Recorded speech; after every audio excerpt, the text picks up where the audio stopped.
Dans le film Pegasus 2, une technique de tournage spéciale développée en Chine a été utilisée en 2024 pour améliorer les effets visuels.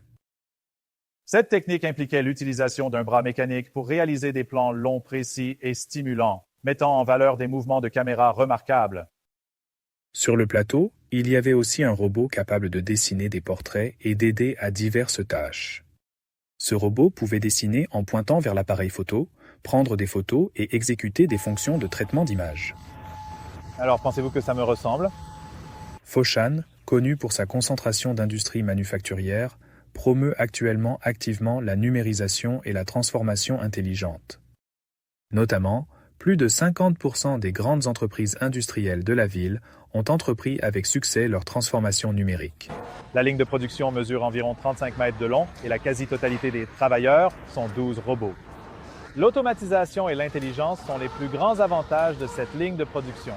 Avec cette ligne de production intelligente, environ 40 robots peuvent être produits chaque jour avec un robot sortant de la chaîne toutes les 30 à 40 minutes. À Hyundai, une chaîne complète de l'industrie de la robotique a émergé, englobant divers secteurs. Il s'agit du tableau de commande. C'est le matériau de production vital, représentant plus de 80% du coût de la télécommande. Auparavant, le transport prenait plus d'une journée. Cependant, juste en bas, on trouve une entreprise qui produit des panneaux de contrôle et peut les fournir en 5 minutes. Cela permet non seulement de gagner du temps, mais aussi de réduire les coûts à moins de 60%.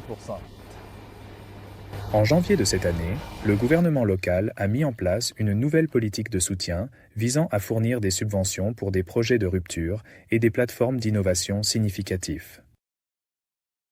En termes de croissance au cours des 2 dernières années, notre entreprise a obtenu des résultats remarquables et peut être considérée comme l'une des plus performantes du pays.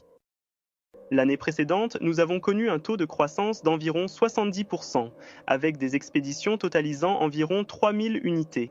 À noter qu'environ 35% de ces expéditions étaient destinées aux marchés étrangers.